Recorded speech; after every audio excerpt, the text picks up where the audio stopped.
Hey everybody, welcome to another edition of Hidden Horsepower presented by Total Seal Piston Rings. I'm Joe Costello along with Lake Speed Jr. You've gotten used to all these great episodes of Hidden Horsepower. Some are audio only, some are on the phone, some are out PRI. We've got some great episodes coming up. And it's so exciting when the young ones leave the nest, right? They leave the nest and they go off.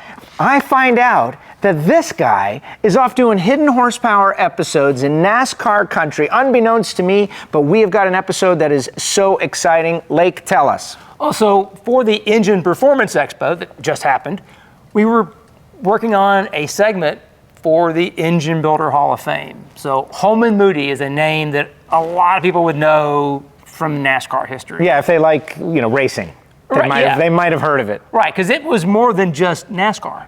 Yes. Holman Moody built the cars and the engines that won Le Mans, the Ford versus Ferrari. Yeah, they're part of that deal too. Well, one of the key guys that was part of that whole thing is a guy named Waddell Wilson. Kind of a legendary NASCAR engine builder, crew chief, everything kind of guy. Daytona 500 winning crew chief, championship winning engine builder, and you're hanging out with this guy? Yeah, so because he worked at Holman Moody. And so we had the chance to just go beyond just the Engine Builder Hall of Fame interview. So we did a little Hidden Horsepower episode that you get to watch right now. Hello and welcome to Hidden Horsepower. This is a very special episode. No Joe Costello this time, but that's because we have the legendary Waddell Wilson. Now, you probably don't recognize this, but as my dad was coming up in NASCAR, I was only a little kid. But you were one of my heroes, right? I haven't said nothing to you so far about this because I just knew that that 28 car was the fastest thing out there. And you were, I guess from your generation, right, was a different thing. Like you said before when we were talking about your time at Holman Moody, you guys worked in the shop. You said, 8 in the morning to 10 at night? Right. And then you went and went to the racetrack on the weekend. And you changed tires and jack cars and all that. And that's what I remember is that you're from that era of NASCAR where you did everything. You built the engines, you were the crew chief, and you changed tires. Now, if I'm wrong on this, tell me. You were the engine builder, the crew chief, and the pit crew guy, and won the Daytona 500? Am I right or am I wrong? Oh, yeah. Yeah. That's why he's on Hidden Horsepower. This is insane. So, I mean, that's just so different than today where everything is specialized. Like there's literally a guy, 10 years ago that was the valve spring guys. All you did was check valve springs. Oh, yeah. And that'd drive me crazy. So, tell me the story. How did you go from, where were you from? Mountains of North Carolina, Mitchell County. You're from Mitchell County to being engine builder, crew chief, pit crew winner of the Daytona 500. How do you get there? It was a lot of hard work. It sounds like it.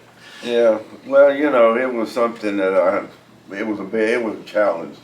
And if you want a challenge and you love that, get in racing because that's a challenge. And the big thing about it, I remember most of all, John Holman had come to me and he said, let me tell you something, Waddell. If you get caught cheating, I'll fire you. And he told me that 3 or 4 times. Okay. When he put that finger in my chest. And he said, you're good enough to win without cheating. Well, that was the best thing he was ever told, because I didn't want to cheat anyway. I didn't want to look on my shoulder. But they put me in the engine room when I went to work there. And there was another story with that, but we'll not get into that. But anyway, they had me build engines, and then they come to me and said, we need an extra man on Fireball's car, pit crew. So I said, okay, I'll do that too. I was very athletic in high school. So anyway, I was on his car, and then I remember being at Daytona in '63, the summer race, and I remember he was the only man that ever hit me on pit road. And he come to me before the race, he said, we was sitting on pit wall, they had no place to hide back then. Right. And he said, now Waddell, wherever you go with that signboard, because then we didn't have radio, and you go signboard, chalkboard.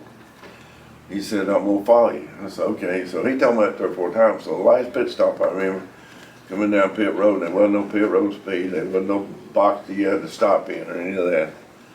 But he got a pit away. I said, ain't no way you can stop that thing. No, them drum brakes.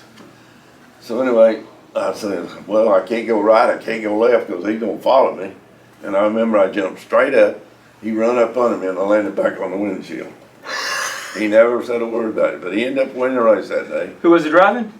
Fireball Roberts. Fireball. But then Lorenzen run second to him. They had both company cars, which that was pretty usual for the two of them to run together and one win to the other.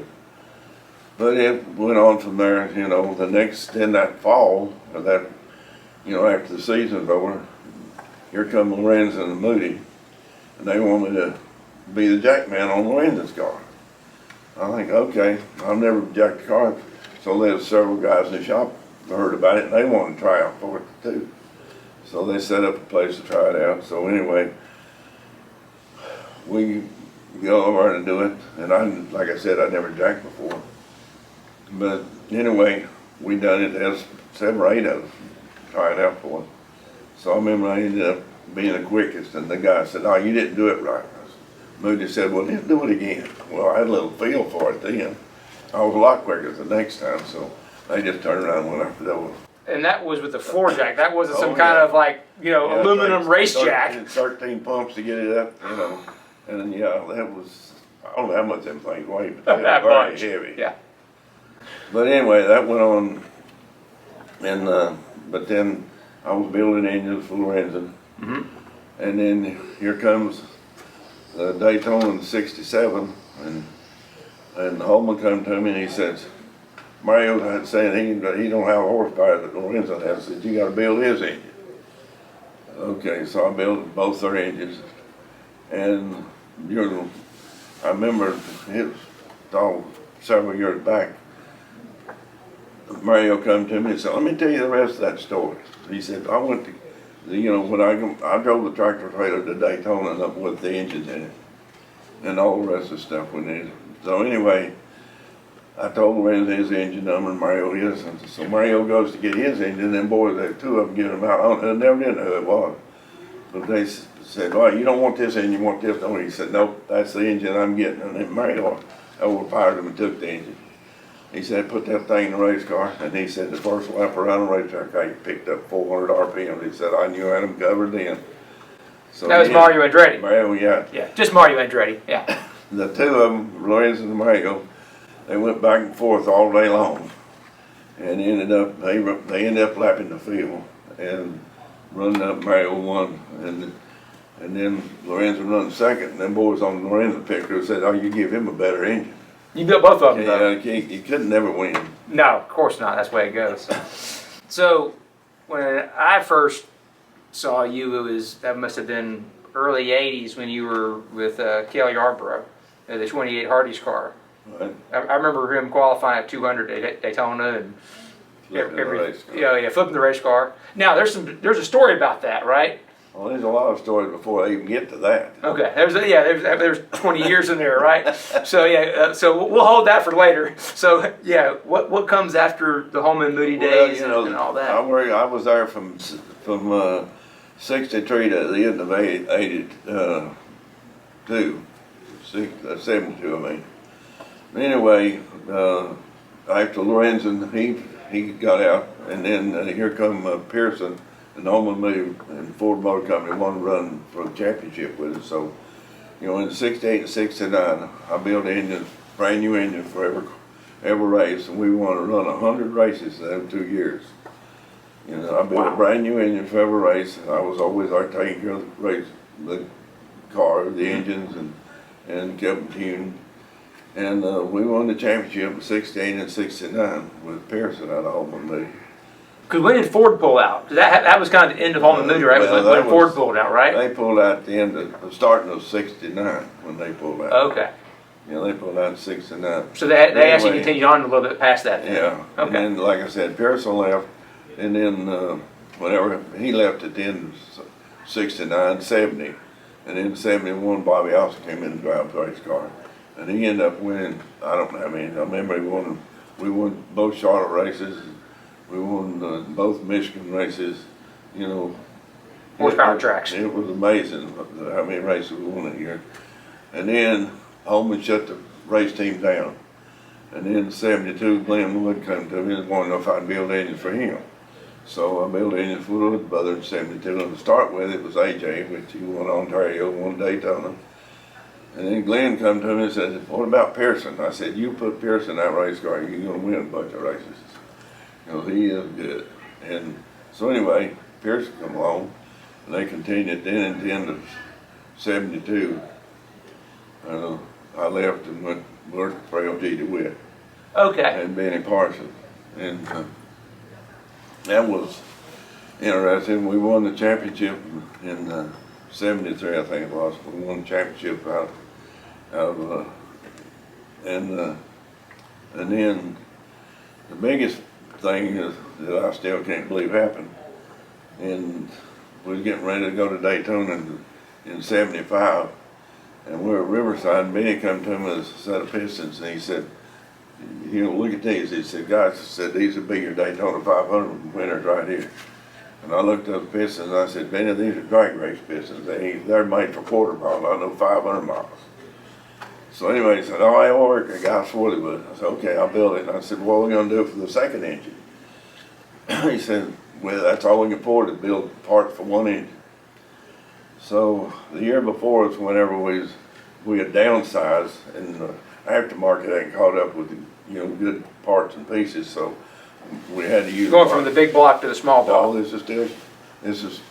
that's whenever they downsized to the small block. Yeah. And it's 366 inches, then they went to 358. And in that same year. So getting ready for the '75 Daytona 500. And whenever they couldn't build it that one, I built it. And then I went through all them old bolted up parts and got enough pieces together to build an engine, just to make a noise about all it's going to be. Well, my memory of all that time was those small blocks back in those early days. They were hand grenades. It's like to go to Daytona with one part, with one engine. Some of them used parts is like basically you don't have a lot of expectation. None, really. I remember finally got enough parts out of those old used parts, and put that thing together. And like I said, I wouldn't give you $200 for it. So anyway, we go down there, and Benny said, "Well, let's put the new engine in and go with it and run a couple of laps, and then we'll take it out and put the old engine in that you built." I said, "Okay." Before the 2 laps up, that thing blowed up, that new engine. So now we got this old slave engine. And we practiced, we qualified, and we ended up 32nd, I think, starting the race. He come down halfway, and we're still running, which was my surprise. And then it gets next to the end, and Pearson leading the race, and then he ends up, something happened to him. Now we're leading the race, and I'm thinking, well, dang, that thing, I had no idea that it was going to even make 400 miles, let alone 500. And now, what crank did I put in that thing? Because that's, did it, was it a 366 or a 357? 356. But anyway, he ends up winning the race. LG DeWitt was so excited he couldn't even enjoy it. He was way beyond his wildest imagination.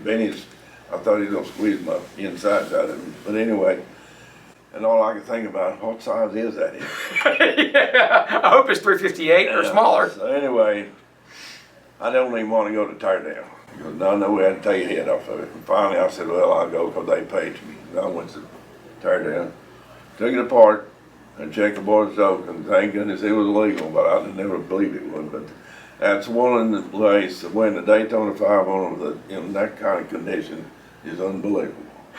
He ended up 7 times winning with the engine that won the Daytona 500, but that was the top of the hill. That's crazy. So anyway, I left. We'd already won the championship with Benny, and then the Daytona 500, and then Harry Ranier come, and he wanted me to go to work with him, so I took a job with him, and just build engines, and then... Was Ranier in Charlotte? Where were they based? Our shop was out at the racetrack, Charlotte Motor Speedway. Okay. In the back of the Goodyear building. Oh, okay. We had that, as the shop was there, that's where we started. Then we ended up down in Charlotte on 12th Street. But anyway, that was an interesting time. We had Lenny Pond, and in 60, well, it's said, I forget what year, but we won Talladega with Lenny Pond. And then in 79, you know, that's whenever Buddy Baker come to drive a race car. Yes. And Harry Near come to him and he said, you're going to be the crew chief and the engine builder. You and the gentleman, you're going to have the whole show now. I think, dang, I don't want to be no crew chief and all that. And I'm thinking, well, before I'd say no to it, I said, well, I won't have to argue with nobody what I want to do. That's true. So, you know, I was always arguing with crew chiefs about what gear to put in the car and all this, and how much tape to put on it. And I said, well, I'll just have myself to argue with. So anyway, it worked out okay, because the first race we went to was the old Texas Motor Speedway, and we ended up sitting on the pole. Then the next race was Michigan, and we won Michigan. And then getting ready for the Daytona 500 in 1980, that was whenever the season ended, there was only 3 of us in the shop left. And I remember working through the holidays, and everything I knew about a race car that I'd learned through the years at Holman Moody and all the drivers I'd worked with, I said, well, we've got all winter, we want to make that thing what I wanted. But we didn't have no body men, so I took it out to a guy that used to work with Holman Moody. And I pulled strings down the side of the car, and you know, this is what I'm looking for. And I said, that's when we had the long tempers back then. Mm-hmm. I said, I want that temper to fit like a glove. So that was one of those big body Monte Carlos, right? Oh yeah. Well, yeah. This is an Oldsmobile. Oldsmobile, that's right. Oldsmobile, yeah. Yeah, they was 88 Oldsmobile. Anyway, we got that thing. I'd go over with him and look at it at lunchtime, and I said, no, that ain't what I want. Cut it off and fix it. And I'd pull the strings down in and show him exactly what I wanted. And finally, he got it finished, you know, after I don't know how many times he took it apart.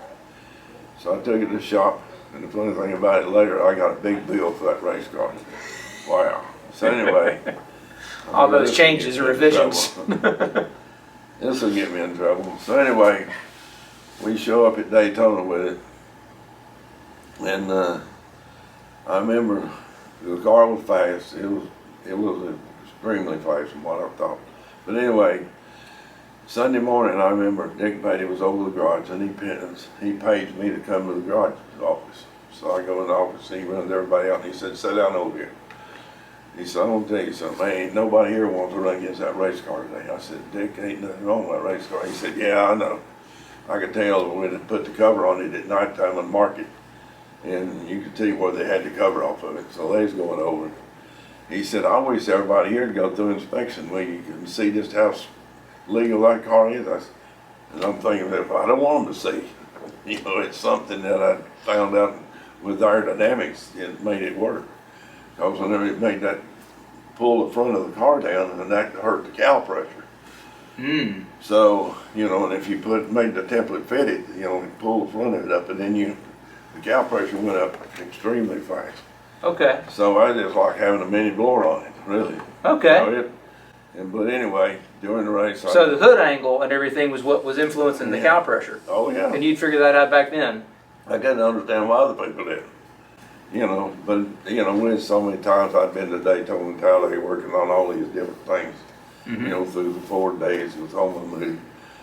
So anyway, you know, the car running like I thought it would, and we led most of the race. You know, that day, ended up winning the race, and we got in victory lane, and they could hire me there, and I was staying there together. And I had that big bill that bugged me all week about that race car. He said, "Well, you boys just set a brand new record for the fastest 500 miles, and also for the money, $103,000." I said, "No, yo." Bunch of money for that race car like that. So anyway, it was okay. That camshaft is still in Scooter's brother's office, because the 200-mile fastest race camshaft. Yeah, he wanted that. Yeah, that camshaft's still in his office. I've been seeing that for years. Yeah, well, them guys that, you know, comp cams, they really worked with me and helped me. There was a lot of success deserved to those guys. Yeah. Because they really helped me. So it worked out to be able to have that big bill to be able to pay for that race car. Yeah. But anyway, we had won Talladega with buddies, besides Daytona 500, won Michigan with him. Ended up winning Michigan 9 times. Wow. That was a good racetrack. But I love fast racetracks and where it took horsepower. And but the horsepower and aerodynamics, they work together. Absolutely. Yeah. But anyway, where do we want to go from here?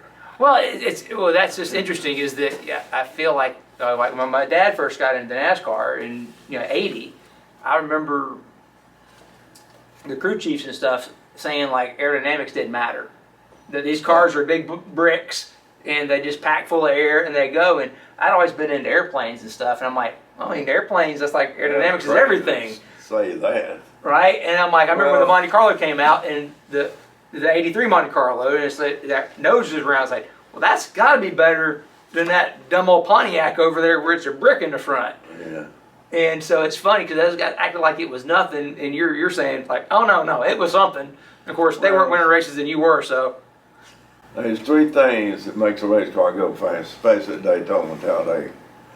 And that's horsepower naturally, but aerodynamics and rolling resistance. I worked on all of them. A lot of people never worked on rolling resistance, but there's a lot involved in that, through the drivetrain, rear ends. Pinion angles and everything, it can be bound up or not. It all had to work together. Right.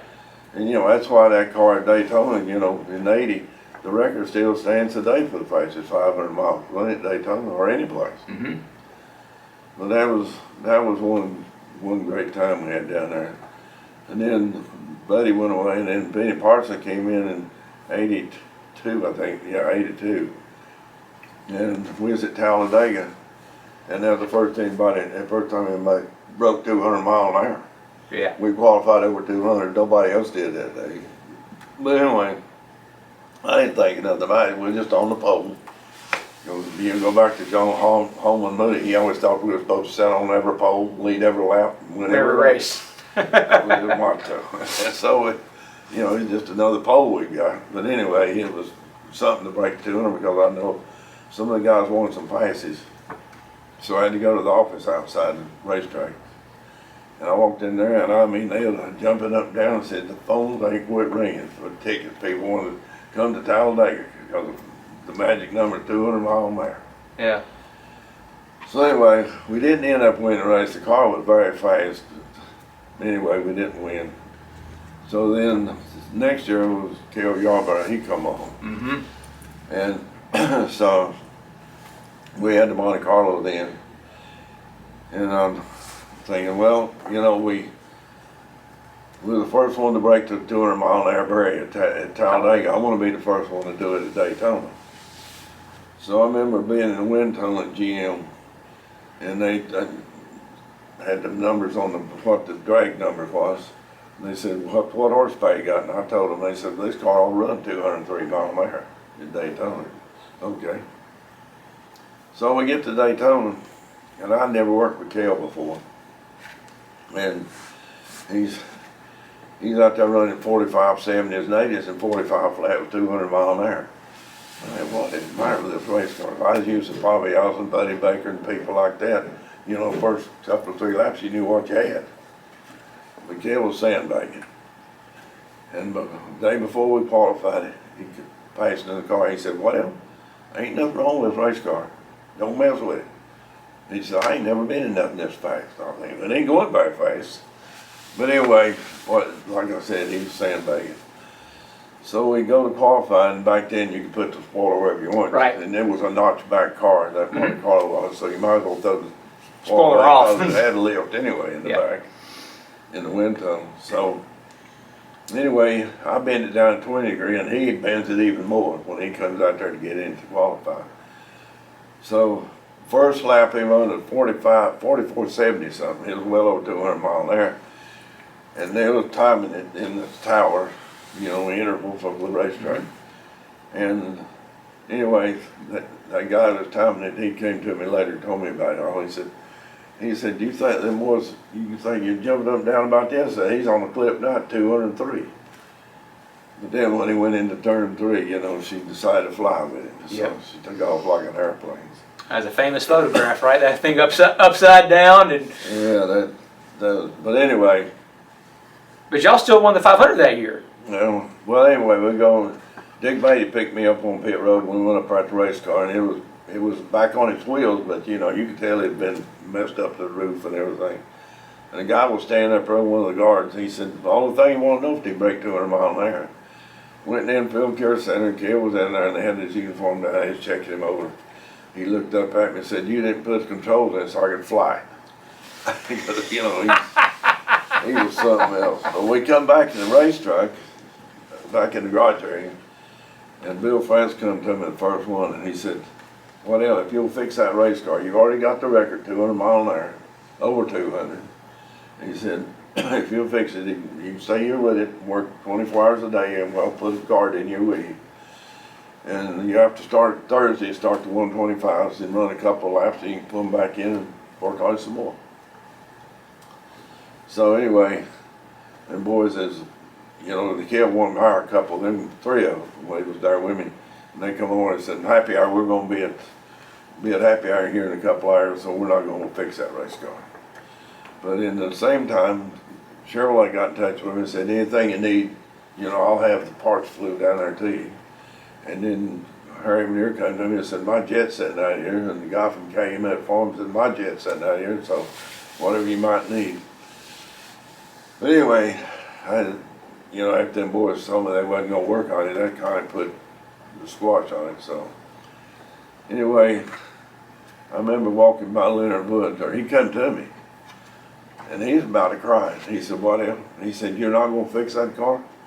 He said, you've been on the pole 4 years in a row with different drivers and different cars. This will make you 5th row, and you're not going to fix that race car? I mean, he thought I was crazy. So anyway, the funny thing about it, Junior Johnson come up looking at it. They said a friend of his was with him and told me about it later. He said, anything goes that fast, ought to turn over.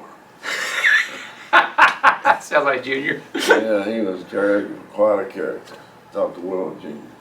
But anyway, we ended up, you know, brought the Le Mans back down there, and we had it made a show car out of it. But anyway, come down there, and he ended up winning the race with it. That was a previous year's car, right? Or something like that? Yeah, it was a car we'd run before, so it's the oldest spare car we had. So anyway, we got it. Is it true that it was a show car and it was sitting yeah, at a Hardee's or something? Yeah, we turned it into a show car. But Yeah. anyway, brought it down there, and we fixed it up, and we qualified on Monday, only 195 miles an hour, you know. But we didn't put no effort into it, really. We just wanted to get a time, and that's Right. it. So then, you know, he ended up winning the Daytona 500. Then the next year we come back with Cale and won it again. So we went 2 years in a row there. So how fast did you go the second year? We qualified over 200, but we'd already had the record. Right, yeah. Yeah, but it's a lot of hard work, I can tell you that. It's a lot of hard work. Oh, I bet. Being engine builder, crew chief, now the aerodynamic part, man, that still just kind of got me. It's like, so what did you do exactly with the cowl? Because I've heard different theories about the cowl, like that it's not as the air goes over the hood, it's as it comes down the windshield. The windshield angle is what really, which one did you see? It helps dam it up as air comes in. You know, but you know, the more slope, you know, it's going to Then it slide goes off, right? on So over. the windshield's laid back, it just goes over. Yeah, so you know, later on, you know, the windshield's in, they just laid over. Right. Look back to that. But anyway, there was a lot to that working on the cowl pressure. You know, to get the cowl to work right. Mm-hmm. The back of the hood, you can work on it, and then there at the windshield, work on that area. You know, you can knife edge things. You know, vortex, you can make it work with you or against you. Mm-hmm. So you know, there's a lot I've learned. You know, through the years. All those little on. details. And one thing that is funny, I'll never forget. Pearson always wanted to get a glass of Gatorade when he was driving the car. And he'd go down the backstretch, they would be at Daytona Talladega, and he'd throw it out the window. And that Gatorade would go back down the side of the race car, and you could see where it went on the spoiler and all. And I'd always look at that and see where the air was going, and what you could do to make things better. You want to decrease or increase, whichever you're looking for. if you're looking for drag or down pressure. Right. But anyway, there was a lot to learn that, and then how things got sandblasted at Daytona, Talladega, and Darlington. Mm-hmm. You know, things that get sandblasted, you could see that, yeah, where it's at. But anyway, it was an interesting time. Oh yeah, because obviously in that era, you had these factory parts. You didn't have a lot of aftermarket parts, so you had to take factory parts and then massage them and turn them into pieces that could do that. Versus what, like today, you could just go buy really good stuff. Oh yeah, yeah. It ain't like it was where we had to make all these pieces fit and work with them. You know, it was different from what these guys have got now. I mean, you know, it's a lot easier. I see some of their parts. It's amazing how nice they are. Yeah. Totally amazing. Now, what time period? I can't remember exactly. I know it was somewhere in the '80s. Is when everyone started angle milling the head, welding them up and rolling them over to roll the valve angles over and stuff on the Chevrolet heads. Was that like mid '80s that started happening? Yeah, we started that back in the '80s. Yeah. There was a lot of things you do, and which was legal to do. Yeah. There wasn't nothing illegal about it. They weren't checking anything like that. You know, I always did try to stay within the rule book, and you had plenty of room to work and do things. Yeah, Gary Williams is a good buddy of mine. He said, the carburetor stuff is obviously big deal. Oh, it was bigger than you could really get into carburetors. You know, I went to see Bobby Allison yesterday, and he and I talked about some of that when he won the races, all those races in '81. What I was doing to the carburetor, which was legal. Mm-hmm. Because I remember we'd won Charlotte that year. We won both Charlotte races with Bobby Allison. Then we went to Rockingham, and Bill Gasoline Joe, they took the carburetor. And so I went by and asked him, I said, y'all going to the carburetor? Nope. So I called John Holman. And the first thing John asked me, he said, what else, is that carburetor legal? I said, it all the rules, it fits the rules. And he said, well, if they won't give you your carburetor back, you bring that car to the house. I said, okay. So I went over and asked him, nope. I said, okay. So I told Van Ford, we're going to get the weekend off. So we pulled it up on the back of the hauler. And they come over and wanted to know where I was going. I said, well, John Holmes told me to bring it home unless you give me that carburetor back. And he said, no, we can't give you a carburetor. I said, well, we're going to go to the shop. And he said, well, let's talk about it. I said, talking's over. So they went and bought the carburetor back. But anyway, that carburetor was legal, but to the rules. Yeah. But anyway, I remember we didn't win the race. That hurt. I bet, yeah. That was unusual. We didn't win because Bobby had won about everything that year with that car. But there's a lot of interest. And then carburetors, like I say, and there's so much carburetors, to work on, which is legal, They had 830 carburetors, which is an 850 with a sleeve and it made it, it went from 1 3/4 to 1 11/16. Mm-hmm. So, but you had room to work with it from there. Carburetors, manifolds, I know that all the plate stuff came later, all the inserts and everything, craziness. Well, whenever they put them restrictor plates on them and all that just opened up cheater's paradise. Yeah. You always hear after the race over who won and what they had, what was illegal about it, because it's always illegal. And I told Bill Francis, and he started doing it, I said, well, that's cheater's paradise. And it was. See? Truth. This guy knows, right? And I didn't fit that much. Yeah. Well, it's obvious, like when a car can, lose an ignition box and fall almost a lap behind and then catch the pack by themselves and drive around them. Oh, yeah. That's not legal. There's no way. And the funny thing about it, these guys all like to talk, and you hear about, what they were doing. Right. Everybody wants to talk about it. So that's one thing I say. We stayed on top. I was not in for cheating, and didn't. So there was nothing in the rule books or anything that had said, we done it wrong. We didn't. All right. We done it right. It was a lot of hard work. So how many Daytona 500s did you win? 7. How many championships? 3. And here we go.